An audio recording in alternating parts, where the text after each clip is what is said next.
भारत की ब्रह्मोस मिसाइल एकदम यूजलेस है, इसको लेना एकदम बेकार फैसला होगा और इससे आप दुनिया में कुछ भी नहीं उखाड़ पाएंगे और ना ही आप आपकी सिक्योरिटी इंश्योर कर पाएंगे। अब ये बात मैं नहीं कह रहा हूँ, ये बात कही है अमेरिका के टॉप सिक्योरिटी एनालिस्ट ने और ये भारतीय ब्रह्मोस के बारे में दिया गया अब तक का सबसे बड़ा बयान भी माना जा रहा है। इतना ही नहीं, एक बयान और आया है अमेरिका के स्टेट डिपार्टमेंट से, यानी कि अमेरिका का जो विदेश मंत्रालय है उनके सीनियर एडवाइजर का उनका कहना है कि ये एक बहुत अच्छा सिंबल जरूर है लेकिन इसका कोई भी ऑपरेशनल यूज नहीं है, यानी कि आप इसका इस्तेमाल कर ही नहीं सकते। वहीं सबसे बड़ी बात तो ये है कि जहां ये बयान हैरान करने वाले हैं, वहीं सबसे बड़ी हैरानी की इस पर जो रिएक्शन आ रहे हैं उनमें से खुद भारतीय एक्सपर्ट्स की तरफ से और दुनिया भर के रणनीतिकारों की तरफ से सभी लोगों का कहना ये है कि सभी का कहना है कि ये बयान 50% तक तो सही है। अब ऐसा क्यों है तो चलिए मैं आपको पूरा मामला बड़े विस्तार से बताता हूँ, लेकिन उससे पहले दोस्तों अगर अभी तक आपने इस चैनल को सब्सक्राइब नहीं किया है तो आपसे विनम्र निवेदन है कि आप इस चैनल को सब्सक्राइब कर वीडियो को लाइक करना ना भूलें। ये जो बयान दिया गया है ब्रह्मोस के बारे में, ये भारत की ब्रह्मोस के बारे में नहीं है,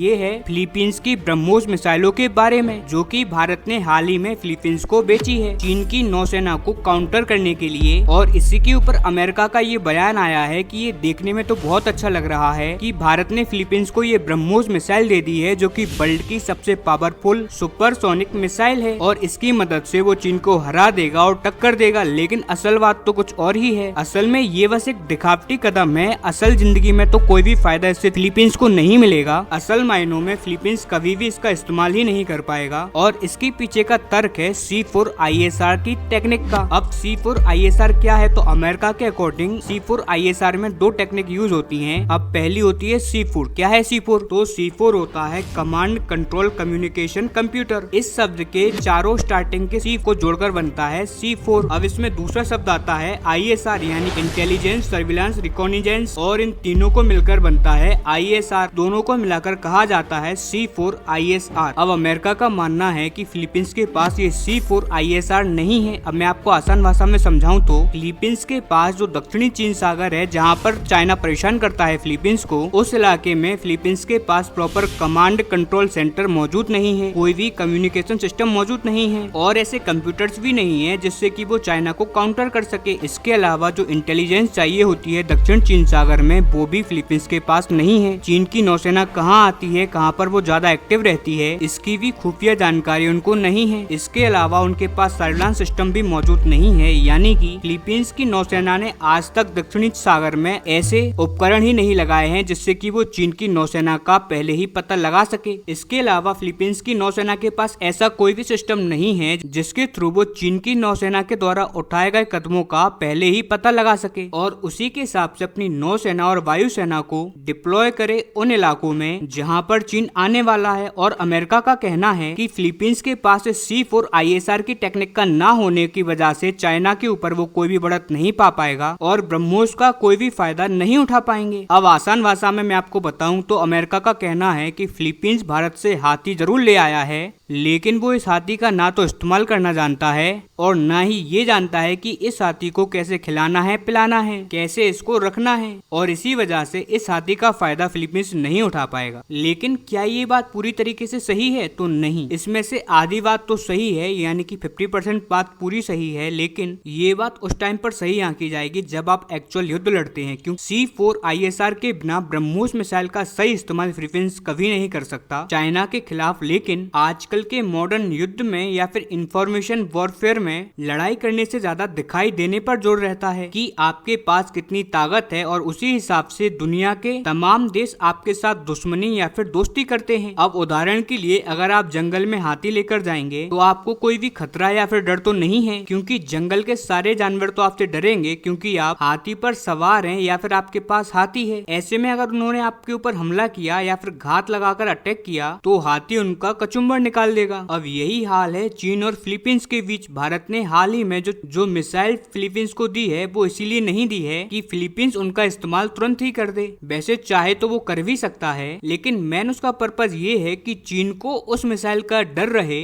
कि फिलीपींस के पास ब्रह्मोस मिसाइल है। अगर हमने फिलीपींस पर अटैक किया या फिर उसको ज्यादा परेशान किया तो एक दिन फिलीपींस ब्रह्मोस मिसाइल को चला देगा। और इसी वजह से अब जब भी कभी फिलीपींस भिड़ेगा तो उसके मन में एक डर जरूर रहेगा कि फिलीपींस के पास ब्रह्मोस मिसाइल है, ऐसे में हमें संभल कर लड़ना होगा। और यही कारण है कि आज की मॉडर्न दुनिया दिखावटी ज्यादा है, प्रैक्टिकल नहीं। अमेरिका का कहना प्रैक्टिकली तो सही है, लेकिन मॉडर्न वारफेयर में ये अप्लाई नहीं होता पूरी तरीके से। हालांकि इस पर आपका क्या मानना है हमें कमेंट कर जरूर बताएं।